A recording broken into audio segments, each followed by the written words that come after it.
Assalamualaikum warahmatullahi wabarakatuh. Waalaikumsalam warahmatullahi wabarakatuh. Innal hamdalillah nahmaduhu wa nasta'inuhu wa nastaghfiruh wa na'udzu billahi min syururi anfusina wa sayyiati a'malina.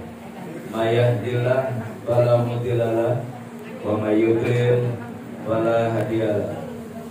Asyhadu an la ilaha illallah wahdahu la syarika lah wa asyhadu anna Muhammadan abduhu wa rasuluhu la nabiyya ba'dahu. Allahumma sholli wa sallim wa barik ala abdika wa rasulika Muhammad sallallahu alaihi wasallam wa ala alihi wa ashabihi wa man tabi'ahu wa wala la haula wa la quwata illa billah. Ibu-ibu, bapak-bapak, saudara-saudara, hadirin hadirat ikhwatul iman, jamaah majelis taklim Al-Itqan yang dimuliakan Allah Subhanahu wa taala.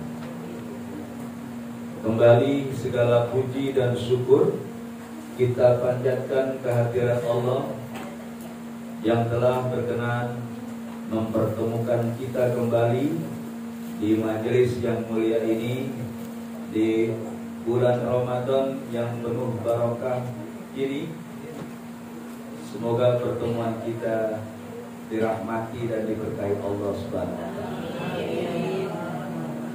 Salawat beriring salam senantiasa tercurah kepada junjungan kita, uswatun hasanah kita, Rasulullah Muhammad sallallahu alaihi wasallam beserta keluarga dan seluruh sahabat-sahabatnya yang telah berjasa besar menghantarkan Islam ke dalam kehidupan kita, sehingga Islam menjadi pedoman hidup kita satu-satunya.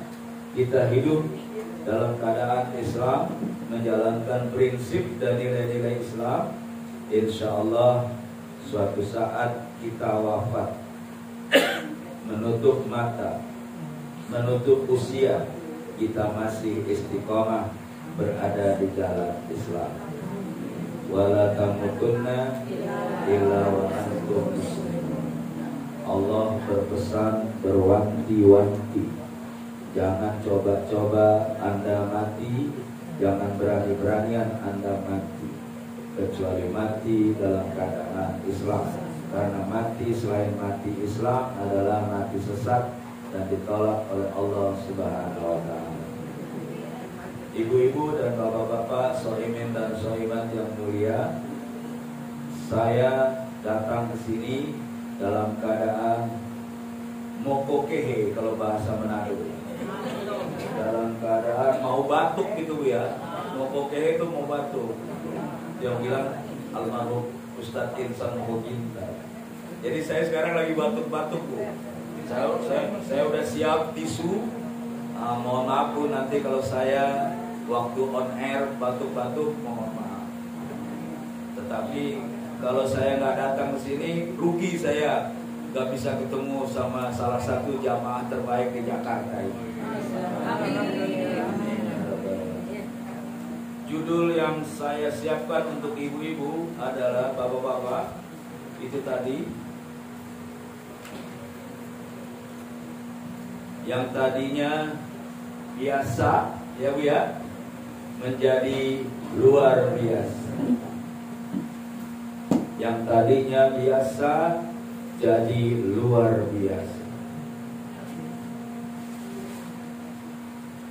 Yang pertama adalah Ramadan. Yang pertama adalah Ramadan. Ramadan itu beratus-ratus tahun sudah ada di Jazirah Arab. Beratus-ratus tahun itu sudah ada nama Ramadan, itu sudah ada bulan Ramadan, bulan ke-9, berasal dari kata-kata Romad Artinya bulan yang penuh dengan panas terik. Karena kalau Ramadan biasanya waktu musim normal itu dalam keadaan panas terik.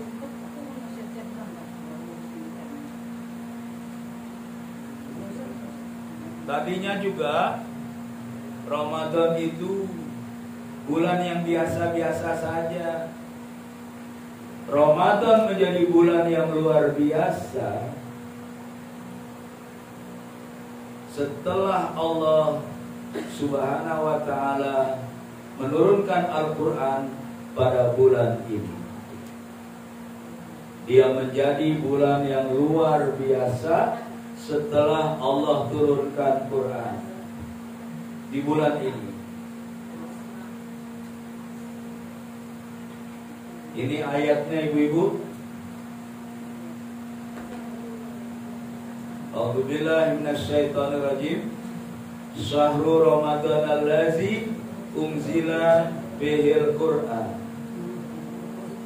Bulan Ramadan itu adalah bulan di mana kami turunkan Quran pada kali yang pertama. Kita lihat ibu-ibu dengan seksama bahwa kalau kita buka Quran dari surat Al-Fatihah sampai Anas, dari juz 1 sampai juz 30, yang disebut namanya oleh Allah di antara 12 bulan itu hanyalah Ramadan, Pak ya? Hanyalah Ramadan. Disebut secara, kalau kata Pak Zul itu jaleh bana. Jelas benar. Jelas benar. Kalau kata orang Jogja, cetho welo-welo. Jelas gitu. Ya, bukan main. Kalau kata Ustazah Sarifah, terang benderang. Orang Betawi kan kalau bilang jelas terang benderang. Kalau kita jalan jam 12 siang aja, kata orang Betawi bilangnya hari bolong. Tahu yang bolong apaan tuh ya? Sampai sekarang juga ada tuh daun jada bolong. Orang-orang pun nyari nama enak aja loh. Dulu mahal tuh, sekarang udah kagak. Itu permainan pasar palsu tuh, Pak. Namanya pasar palsu. Dulu ada ikan lohan, pala bakol tuh, mahal. Katanya tulisannya Bismillah, padahal nggak ada tulisannya. Kita bilangnya, oh Anda tidak punya imajinasi katanya, jadi nggak bisa baca Bismillah. Padahal nggak ada, Pak ya. Nah itu kita dibohongin tuh, Pak. Banyak tuh Cina bikin. Dulu apa namanya Bu Sarifah ya? Daun apa? Ovarium yang gede, selembar 75. Antorium. Selembar 75 juta katanya. Para Harjo almarhum piara tuh. Udah ditawar 50 juta dia kagak mau. Akhirnya 75.000 juga orang kagak mau. Iya. Aduh, waktu itu udah turun 50 juta. Jadi ini banyak begitu. Pasar palsu. Hati-hati Bu ya, jangan terpengaruh. Syahrul Ramadan allazi unzila fihil Qur'an. Bulan Ramadan itu disebut sama Allah itu jelas. Sedangkan bulan-bulan lain kan nggak ada. Muharram nggak ada di Quran. Rabiul Awal tempat lahir Nabi nggak ada di Quran. Sya'ban, Rajab nggak ada di Quran. Bahkan bulan haji pun tidak ada di Quran. Bulan haji hanya disebut oleh Allah Al-Hajju Ashhurun Ma'lumah. Bulan haji itu adalah bulan yang dikenal, bulan yang diketahui, bulan yang dimaklumi, yaitu Syawal, Zulqa'dah, Zulhijjah. Itu bulan haji. Artinya Syawal boleh orang pergi ke sana. Kalau Zulqa'dah kata orang Purwokerto, Zulqa'dah ya Pak ya. Zulqa'dah boleh ke sana. Yang penting Zulhijjah ada di Mekah kita itu. Kalau pelajaran dari Ustadz Sulaiman Zakawerus almarhum, beliau berkata, kalau orang mau naik haji harus melewati Ramadan. Masuk Ramadan, dibakar dosa-dosanya. Masuk lagi Syawal, dinaikkan mutu ibadahnya. Dinaikkan lagi masuk ke bulan Zulqa'dah, dibersihkan akidahnya. Jadi orang haji itu udah gak percaya keris. Ya, orang haji udah gak percaya hari baik, bulan baik, udah gak percaya dia. Percaya saat keris buat nusuk ya. Oh iya betul ya. Oh itu kayak Cut Nyadin. Cut Nyadin itu kemana-mana bawa rencong itu perempuan itu. Dekat sama Belanda, dekat sama pengkhianat, cas. Dibuanglah Cut Nyadin itu di daerah Sumedang. Ustazah Sumedang itu kebanyakan orang-orang muridnya Cut Nyadin. Jadi bulan Ramadan ini sangat dimuliakan oleh Allah Subhanahu wa taala. Bukan apa-apa, karena bulan ini dipakai oleh Allah untuk menurunkan Al-Qur'an. Semenjak itu dia bukan bulan biasa lagi. Dia bulan yang luar biasa. Huda linnas wa bainati minal huda wal furqan. Dan dia juga bulan apa? Dia sebagai petunjuk. Quran itu untuk manusia dan penjelasan mengenai petunjuk itu. Dan juga dia adalah furqan, pembeda antara yang hak dan yang batil. Benar kata Quran harus kita benarkan. Salah kata Quran harus kita salahkan. Buka puasa kan baik kata Quran, itu harus kita benarkan.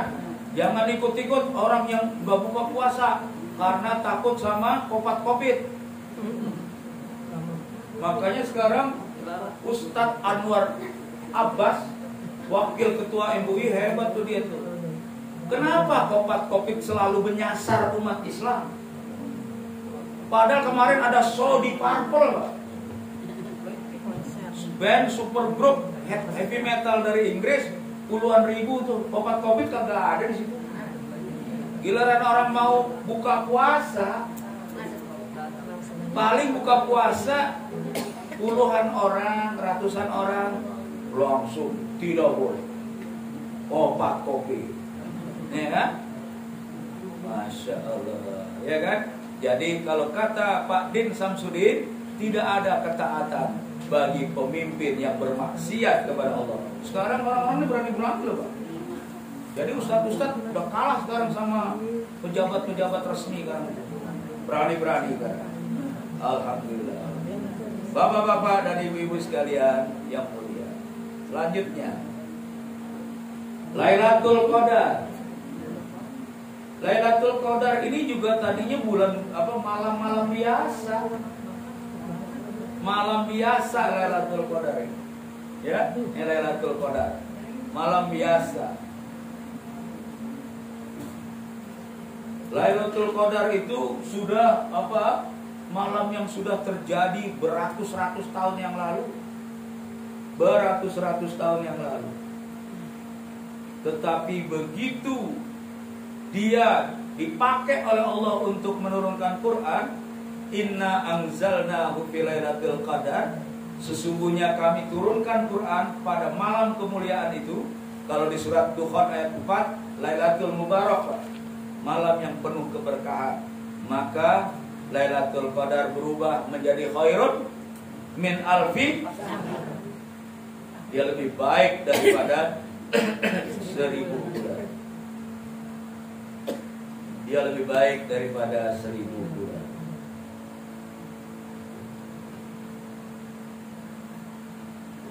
Sekarang yang selanjutnya. Nah,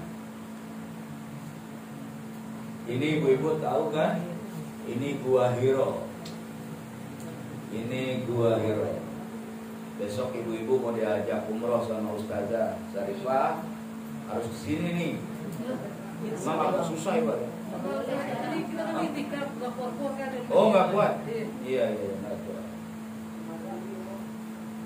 Gua Hiro itu berada di Jabal Nur.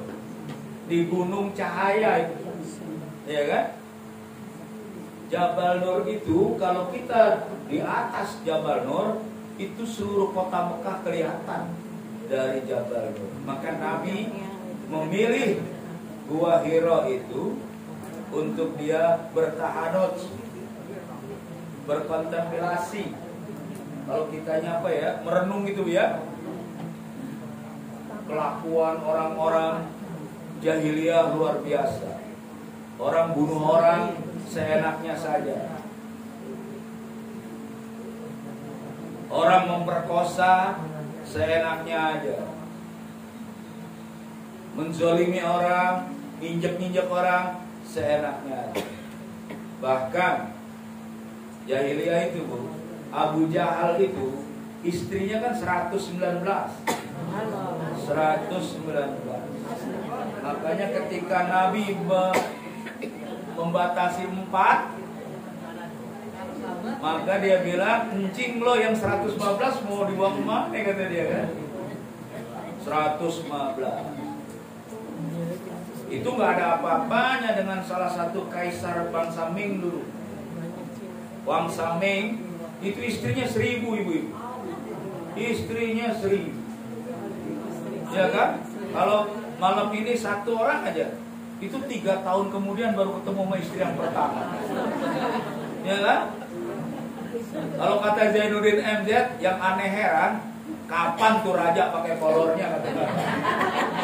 Yang aneh heran tuh kata Zainuddin MZ. Masya Allah, karena ya muter aja. Itu ngurusin bini doang, udah kebingungan tuh. Di 1000 bini gua ya, 3 tahun kemudian baru kembali ke bini yang lama. Ya, jangannya udah mati tuh bini. Ya itu jahiliyah. Arab juga jahiliyahnya seperti itu, luar biasa. Makanya Nabi Muhammad masuk nih ke Gua Hira. Gua Hira. Hira itu berasal dari kata-kata Huriyah. Huriyah itu artinya merdeka. Jadi Gua Hira itu bukan nama biasa. Dialah Gua Hira, tempat di mana wahyu turun untuk memerdekakan manusia dari penyembahan kepada sesama manusia menuju penyembahan kepada Allah Subhanahu wa taala. Tadinya kan orang nyembah batu, nyembah patung dan lain-lain. Sampai saat ini juga sama, banyak. Buktinya banyak orang-orang yang sama pohon pada takut, sama kuburan pada takut, ya kan? Kalau kita lagi mau jalan, mau kebelet pipis, coba itu, numpang bah, anak bagong mau kencing, ya kan? Itu sisa-sisa jahiliyah, yang masih menempel di hati umat Islam.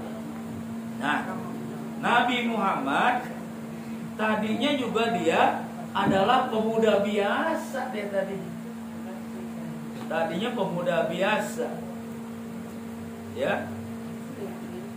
Dia menjadi luar biasa setelah diturunkan Quran kepada beliau. Allah mempercayakan beliau untuk diturunkan Quran. Allah memberikan amanah kepada beliau. Semenjak itu Muhammad bukan orang biasa. Muhammad menjadi orang yang luar biasa. Ada ilmuwan Jerman mengatakan, ya, Nabi Muhammad gak punya Twitter, Nabi Muhammad gak punya WA, Nabi Muhammad gak punya Facebook, Nabi Muhammad gak punya Instagram, tapi followernya 1,4 miliar. Gak punya apa-apa dia. Kalau kita udah punya apa-apa, follower kita mak kita doang. Nama bini kita ya Pak Ridwan ya. Masya Allah. Ya? Datanglah Jibril dalam rupa asli. Iqra ya Muhammad. Ma'ana biqari. Saya nggak bisa baca. Iqra ya Muhammad. Dipeluk sama Jibril kan dalam rupa aslinya. Kalau saya baca di buku Dr. Hussein Haikal dari Mesir itu tentang hikayat Nabi Muhammad, Jibril itu rupa aslinya, ya Allah, dia punya sayap 600. Kalau sayapnya dibentangkan, tempat matahari terbit sampai tempat matahari terbenam itu tertutup oleh sayapnya Jibril. Gedenya kayak apa tuh Bu ya? Nabi Muhammad lihat Jibril dalam rupa asli. Biasanya kan dia kalau datang ke sini berupa laki-laki Arab yang sangat tampan, rambutnya hitam legam, bajunya putih, penampilannya seperti orang baru keluar dari kamar mandi, bersih. Nah itu biasanya. Tapi waktu ini dia datang dalam rupa asli. Ibu-ibu belum pernah kan didatangi malaikat? Paling ntar terakhir kalau mau mati. Ya. Malaikat Israel teman banget sama ibu-ibu. Iqra bismi rabbikal ladzi khalaq. Bacalah dengan menyebut nama Tuhanmu yang menciptakan semua ini. Al-Alaq ayat 1. Inilah wahyu yang pertama. Setelah itu Muhammad bukan orang biasa. Dia orang yang luar biasa. Tadinya pemuda biasa, jadi orang yang luar biasa.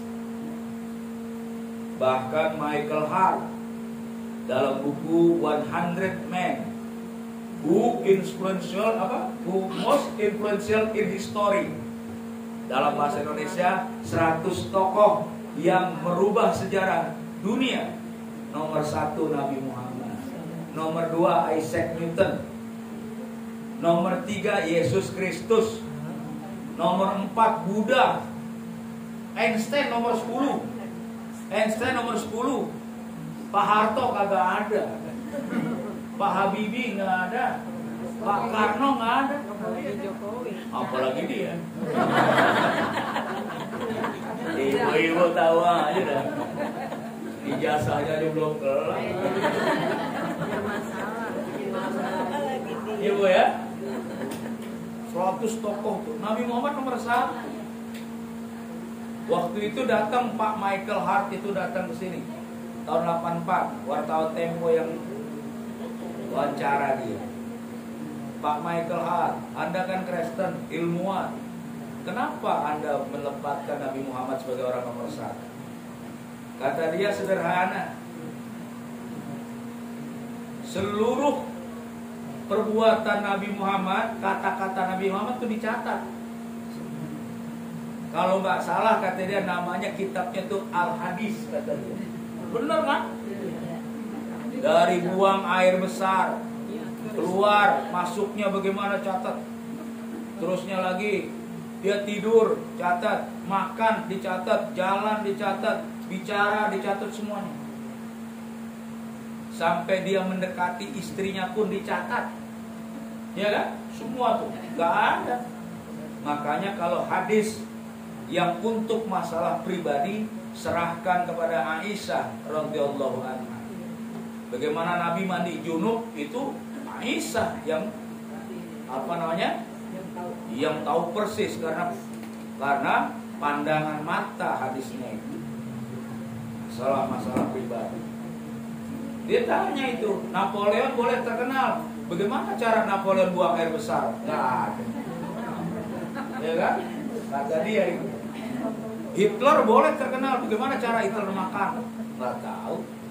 Ya kan? Benito Mussolini boleh terkenal. Tetapi nggak pernah tahu bagaimana cara dia merayu istrinya. Cuman Muhammad yang seperti itu. Jadi itulah alasan saya mengapa saya menempatkan Muhammad Sallallahu Alaihi Wasallam menjadi orang nomor 1 di dunia. Itu ilmuwan sejati, itu ilmuwan yang jujur, dan dia untuk menulis itu 2 kali percobaan pembunuhan kepada dia. Nggak main-main loh Bu. Kalau di Barat itu nggak main-main. Ya, baik bapak-bapak, ibu-ibu, soimin soimat yang mulia. Nah, ini adalah Makkah dan Madinah. Ya, tadinya Makkah dan Madinah. ribuan tahun Makkah Madinah itu kota biasa, ya Pak. Bahkan nggak ada di dalam peta dunia tuh, nggak ada. Emang ada peta dunia? Nggak ada. Tadinya dia kota yang biasa. Dua kota tersebut menjadi kota yang biasa setelah menjadi tempat di mana Quran turun, maka kota itu menjadi luar biasa. Makkah Al-Mukarramah, Mekah yang mulia, Madinah Al-Munawwarah. Kemarin saya lihat di bandara, saudara-saudara kita pada umroh ke sana. Dari desa-desa datang ke sana. Siapa yang bikin tertarik melihat Makkah dan Madinah? Ya Pak ya? Ini Pak Zul baru pulang, masih diikutin malaikat. Baru. Luar, kalau malaikat Israel tar-taran aja. Ya, datang. Yang bikin kaya Saudi itu orang-orang desa ini. Mohon maaf loh Bu, kemarin saya lihat ada yang pakai tas digamblong, tas dideret. Ada ibu-ibu pakai tas ditaruh di kepala Bu. Kalau Ibu Sarifah pas turun kelingan. Wah dia begitu, kok kuat tuh ya. Itu orang-orang sederhana itu yang memenuhi Makkah dan Madinah itu untuk pergi umroh. Dia kumpulin tuh perak demi perak, 1000 demi 1000, udah jutaan sono. Kadang-kadang ditipu lagi Bu ya. Gak berangkat, alangkah kurang ajarnya itu, bahaya nanti di hadapan Allah. Waduh, ini ya ada yang namanya first travel. First travel itu apa ya? Bu Sarifah nih hordeng harganya berapa Bu? Nggak mahal. Kok dia punya hordeng harganya 750 juta? 150? Iya. 750 juta kita bisa menghordengin satu kelurahan. Ya kan? Itu first travel yang punya Pak. Begitu dia muncul di pengadilan, maling. Orangnya cakep tapi kesian gitu kan kelakuannya. Saya ketemu waktu di Abu Dhabi sama mereka tuh, pakaiannya bagus-bagus, batiknya bagus, tasnya bagus. Pak dari mana Pak? First travel. First travel? Iya. Berapa Pak? 13 juta gimana? Wih, saya waktu itu sama Ibu Nilma itu 26 juta. Wah. 13 tapi keren. Dia 13 kok keren. Ternyata itu promosinya. Nanti kesononya dia ngeduknya setelah yang keberapa kali. Yang ketipu itu yang jamaah kesononya. Kalau yang pertama iyalah buat supaya orang tertarik, ya kan? Pinter lah orang-orang bisnis zaman sekarang. Sampai ini mohon maaf loh. Cina itu sekarang di belakang travel itu Bu Sarifah. Cina sekarang karena dia berkeyakinan selama dunia belum kiamat gak bakalan orang kagak umroh kagak haji. Kata mereka selama masih dunia berputar nih, Mekah Madinah tuh kagak bakalan pernah sunyi. Coba Ibu sekarang lihat di TV, di video YouTube. Itu mau masuk saja ke Mekah susah. Sampai terawihnya sekarang dikurangin jadi 13. Terawihnya alhamdulillah udah dikit lagi sunnah dia. Tadi 23 Bu.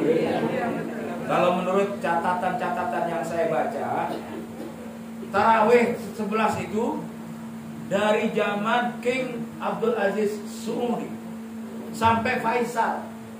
Sampai Faisal tuh Mekah Madinah 11 tarawihnya. Setelah Raja Khalid dan rajanya lemah, dia istilah kita apa ya Pak? Toleransi. Ikuti 23 dan lain-lain. Udah semenjak itu. Coba Bapak Sulaiman. Saya begitu datang sama Pak Sulaiman, yang benar hadis apa yang benar orang Mekah. As-sholatu khairum minan naum itu azannya Bilal. As-sholatu khairum minan naum itu azannya Bilal. Bilal itu jam 3 dia as-sholatu khairum minan naum. Sekarang sama orang Mekah, as-sholatu khairum minan naum kan azan subuh. Seluruh dunia ikut. Ya. Nah, kalau as-sholatu khairum minan naum Bilal udah ngomong gitu, Nabi keluar. Mandi, makan, sholat, gitu. Artinya apa itu? Ya, yang habis berantem sama bininya mandi, kata Nabi. Makan, yang besok mau puasa, ya kan sahur. Terus sholat, yang ini masih ada waktu untuk tahajud. Itu sekarang udah ada yang begitu. Langsung aja orang. Nah, ini mungkin nanti akan kesana lagi Pak. Sekarang tarawih nih ke 13. Nanti lama-lama akan kesana-sana lama-lama nih Pak. Karena biar bagaimanapun orang akan kembali kepada asli. Orang akan kembali kepada fitrah. Sekarang 13. Masih 23.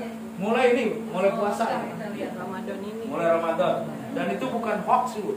Ada perwakilan kita di Mekah bilang sama. Masya Allah. Nah, Mekah Madinah itu tadinya kota yang biasa.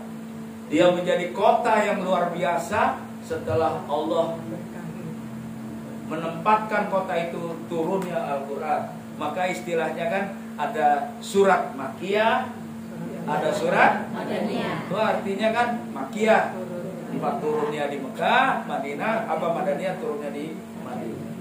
Nah, ibu-ibu sekalian, ini ada gambar potret dari langit tuh ya. Nah, ini dari langit. Ini tadinya katanya yang motret Sunita Williams, astronot perempuan dari Maryland, Amerika. Ternyata itu hoax. Kalau ini saya dapat aslinya. Ini yang memotret adalah 4 astronot Rusia, yaitu Andrei Borisenko, Anton Skaplerov, Alexander Samyuktutyaev, terus yang terakhir Boris Maserikov. Di situ nggak perlu. Ini kalau diulangin lagi kagak hafal gitu. Kalau dia sekolah di SD 01 dia habis dari luar angkasa, dia berkunjung ke Prince Salman Science Oasis PSSO dalam program eksplorasi luar angkasa ke-25 pada tahun 2015 oleh Association of Space Explorers. Mereka mengungkapkan akan hal tersebut. Kata dia, bahkan menurut para astronot itu, pusat kedua kota suci itu bersinar sangat terang saat malam hari. Tidak ada tempat di bumi yang bersinar terang seperti Makkah dan Madinah. Cahaya lampu berkilau bagaikan hamparan emas. Sementara pada salah satu titik tengah tersebut cahaya putih yang sangat jelas menambah keindahan dari dua kota suci. Harusnya kan Las Vegas, harusnya London, harusnya Paris, harusnya Hong Kong, tapi yang terlihat bersinar itu adalah Makkah dan Madinah. Itu yang putih itu Makkah dan Madinah. Makanya saya waktu pulang umroh pertama kali sama Pak Sulaiman, saya sampai ke rumah, saya masuk rumah, saya kira saya masuk goa loh. Karena biasa terang di sana itu, kan kayak stadion di sana itu. Masya Allah. Mudah-mudahan ibu-ibu dan bapak sekalian akan diundang lagi oleh Allah ke Makkah dan ke Madinah. Ini kota yang ngangeni loh. Kita itu subhanallah. Mudah-mudahan lo ya, boleh umroh, boleh haji, ya, walaupun hanya sekali, Jangan cabut nyawa kami dulu ya Allah, sebelum bisa haji. Masya Allah. Permintaan kan boleh aja Bu ya. Baik. Nah, yang kelima adalah bahasa Arab. Bahasa Arab itu bahasa percakapan biasa. Bahasa Arab juga bahasa yang biasa menjadi bahasa yang luar biasa ketika bahasa Arab menjadi bahasa yang dipakai dalam Al-Quran. Ini ayatnya, Inna anzalna Qur'anan Arabiyyan la'alakum ta'qilun. Sesungguhnya kami menurunkannya berupa Al-Quran dengan berbahasa Arab agar kamu memahaminya. Yusuf ayat 2. Dan ada kira-kira 6 ayat lagi yang seperti ini. Karena Allah tahu nanti ada yang mutak-mutik bahasa Arab. Misalnya dulu ada kelompok namanya Isa Bugis, Bu.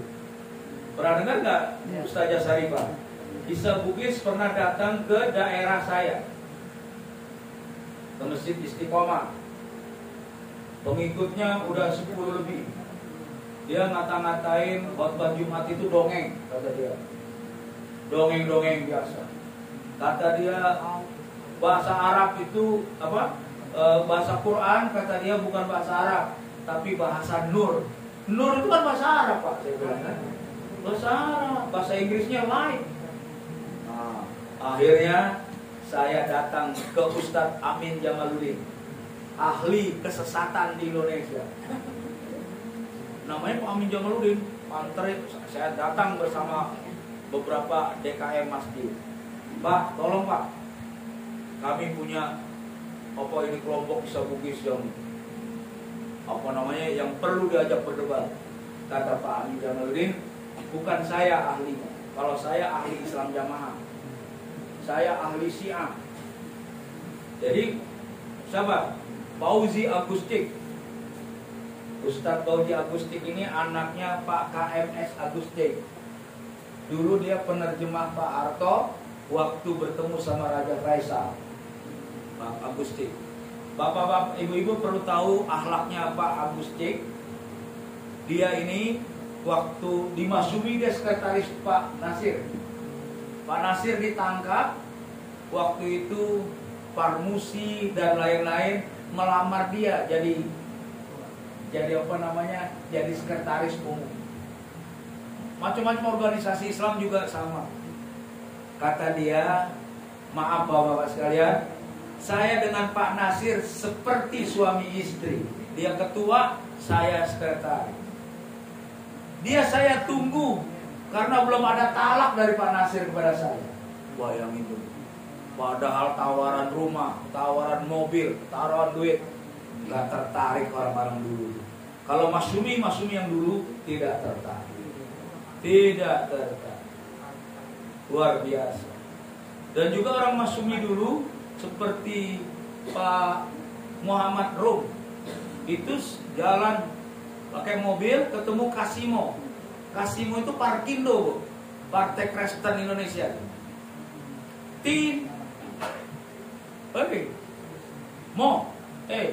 Kau jalan kaki? Iya, naik mobil aku. Jalan berdua. Termasuk juga orang dulu Pak Nasir itu dianterin sama Aidit. Kalau habis rapat jam 1 malam, gebrak-gebrakan meja, pulang ke rumah. Pak Nasir tuh rumahnya yang sekarang dekat kedutaan Iran tuh apa namanya Pak ya? Aduh lupa namanya. Itu dianterin sama Aidit pakai Vespa yang gendut itu Pak. Padahal ini kan biangnya komunis, ini biangnya Masyumi. Kan bisa aja dicemplungin ke kali, ya kan? Tapi dua-duanya itu nggak ada gitu-gituan. Musuh politik tidak musuh semua. Kalau sekarang kan musuh politik, musuh sama bininya, musuh sama kucing-kucingnya. Ini kucingnya Ibu Sarifah nih buat Anda. Nggak boleh. Musuh dalam satu halaman. Ya Pak? Nah itu. Terus datang Fauzi Agustik, kita ajak debat di MUI Depok. Ternyata Pak Fauzi itu bawa buku. Bukunya itu novel bahasa Arab, gundul. Suruh baca itu si Sabukis. Bacain.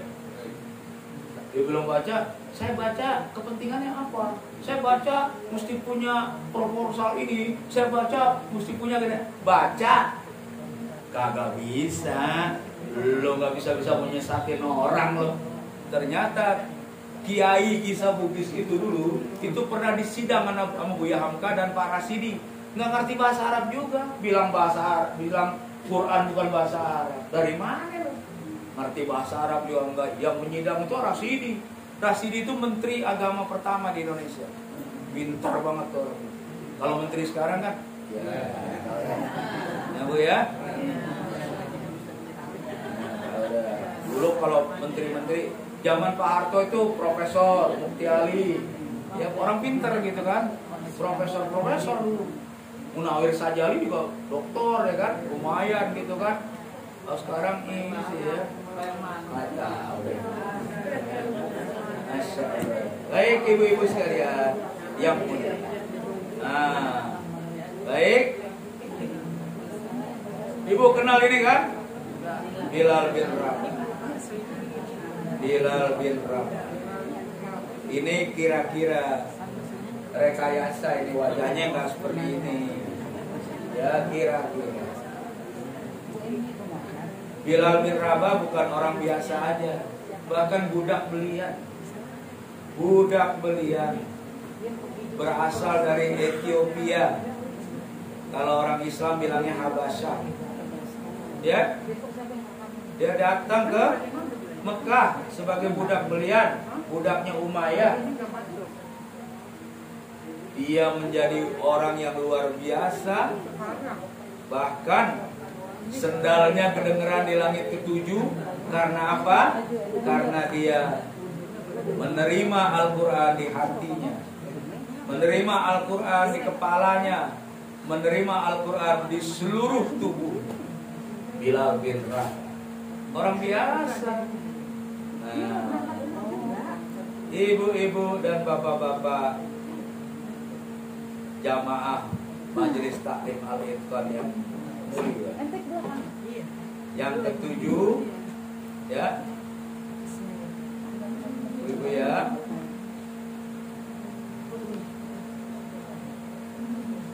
kita juga manusia biasa. Kita juga manusia biasa. Kalau kita membuka pintu hati kita untuk Al-Quran, membuka pikiran kita yang jernih untuk Al-Quran, menerima Al-Quran untuk mengatur seluruh hidup kita, maka kita yang tadinya orang biasa akan berubah menjadi pribadi yang luar biasa. Minimal di hadapan Allah, ibu-ibu ini orang-orang luar biasa. Karena sudah berani, sukarela, istiqomah menerima Al-Quran menjadi the way of life. Insya Allah ibu-ibu bapak-bapak sekalian ya. Jadi sekarang kita mulailah menjadi pribadi yang luar biasa. Bilal bin Rabah tuh sekolahnya nggak tahu di mana tuh kan. Kalau ibu-ibu kan sekolahnya tinggi-tinggi, bapak-bapak sekolahnya tinggi-tinggi. Pak Ridwan sampai Mekah sekolahnya itu tinggi, ya kan? Bilal itu nggak ketahuan sekolahnya di mana, tetapi terompahnya kedengaran di langit ketujuh. Karena dia membuka hatinya, membuka alam pikirannya, membuka seluruh organ-organ tubuhnya, rela diatur oleh Al-Quran. Oleh karena itu, baik ibu-ibu sekalian, pada bulan Ramadan ini saya akan menyampaikan kepada ibu-ibu dalam sebuah hadis, ya, yang berasal dari Ibnu Abbas, ya. Nah, hadis yang berasal dari Ibnu Abbas. dikatakan bahwa ada 4 golongan manusia, ya Bu, yang dirindukan oleh surga. Siapa saja ibu-ibu? Nah, ini dia.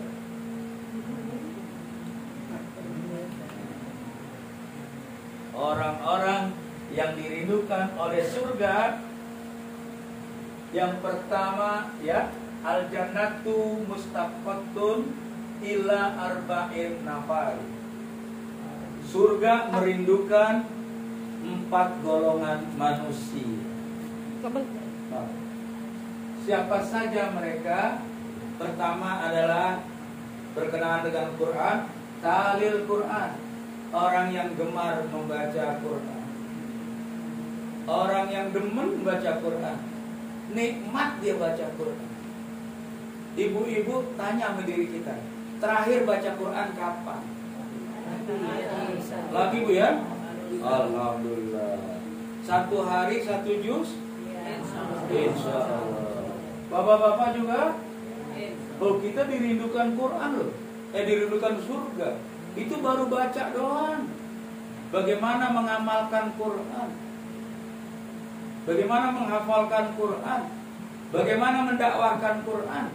Bagaimana memperjuangkan Quran agar menjadi pedoman hidup di negara dan bangsa ini. Ini baru baca saja luar biasa. Ibu-ibu sekalian, 1 huruf saja 10 pahalanya di bulan biasa.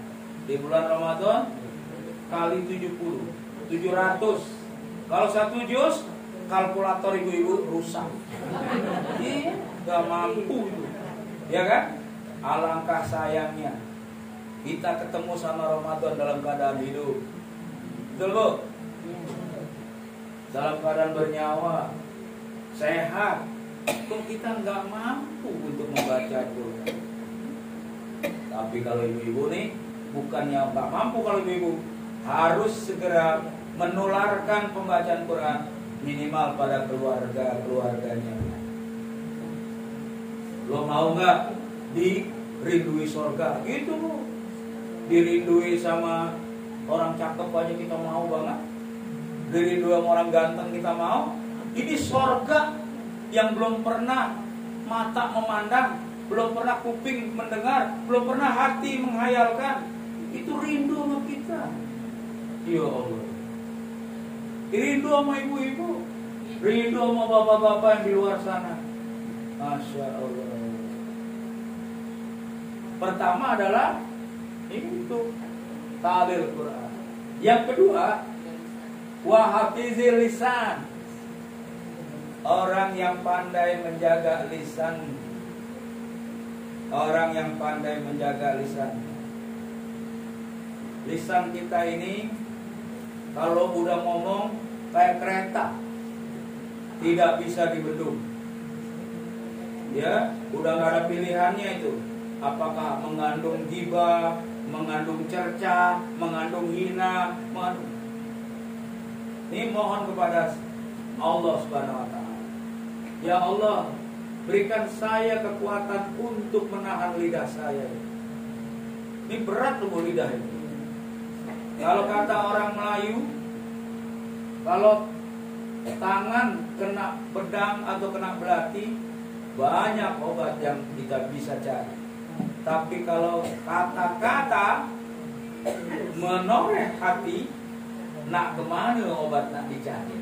Nggak bisa, ya kan? Saya ketemu postingan dari seorang perempuan mulia.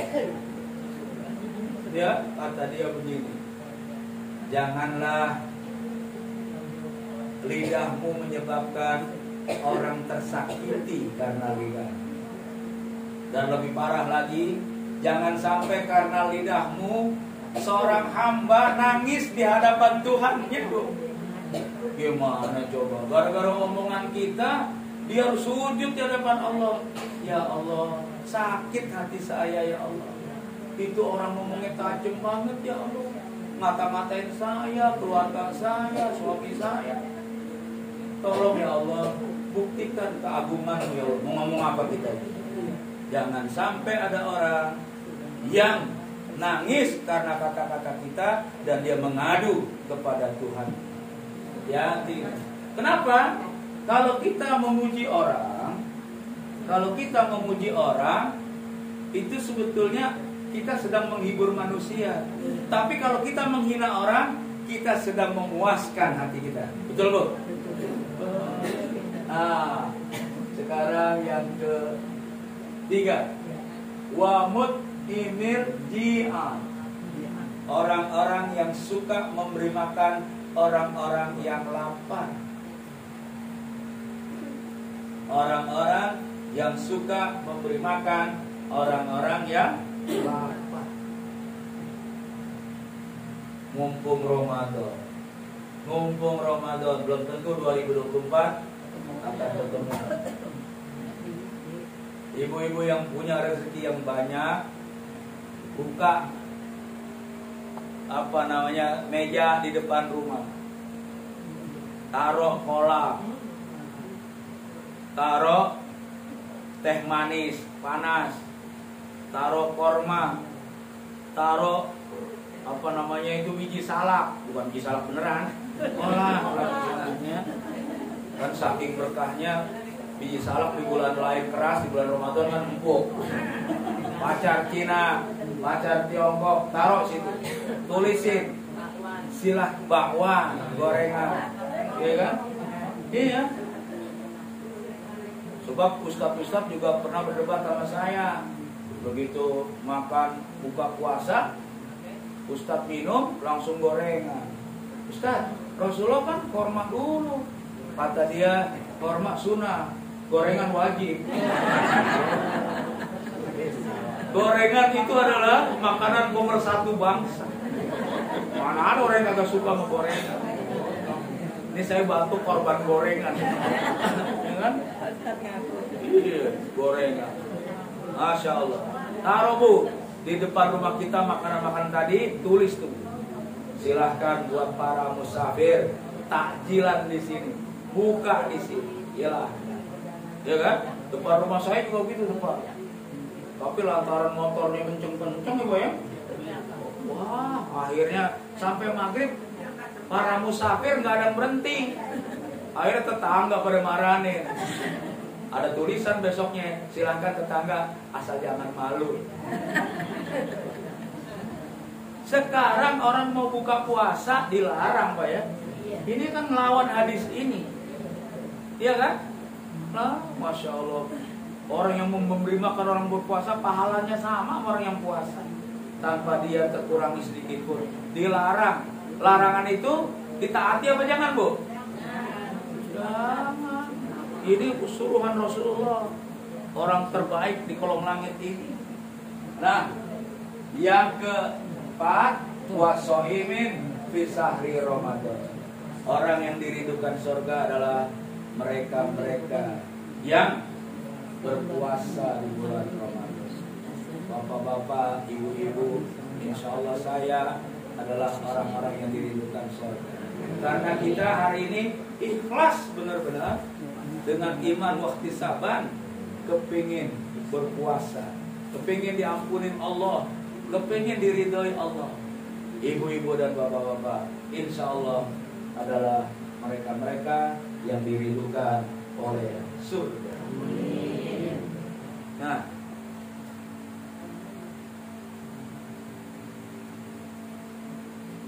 baik ibu-ibu dan bapak sekalian, karena suara saya tensinya makin susah, jadi saya cukupkan saja sampai sini.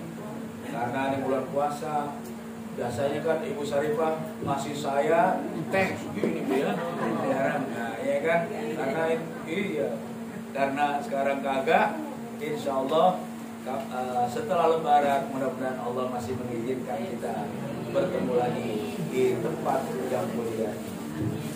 Baik Bu ya, lebih dan kurangnya mohon maaf. Jazakumullah khairan katsira atas segala perhatiannya. Mudah-mudahan ibu-ibu dan bapak-bapak menjadi orang-orang yang dirindukan surga. Jangan lupa baca Quran, Jangan lupa menjaga lisan. Jangan lupa memberi makan orang yang kelaparan. Dan jangan lupa dijaga puasanya sambil berharap agar ketemu lagi dengan puasa Ramadan tahun 2024. Dan mudah-mudahan pada saat itu Ramadan itu presiden kita udah ganti, Pak ya. Ya kan? Wah, itu kan pemilihan presiden Februari ya? Ya Pak? Pemilihan presiden Februari kan? Jadi Ramadan udah ganti presiden loh Bu. 2024 kalau normal. Tapi udah, itu namanya kalau di Amerika namanya lendak, lebek tumpuk. Baik ibu-ibu sekalian, lebih dan kurangnya mohon maaf. Sekali lagi jazakumullah khairan segala perhatiannya. Fattaqullaha mastata'tum. Nasrul minallah wa fathun qarib. Ilahi sabil haq. Assalamualaikum warahmatullahi wabarakatuh.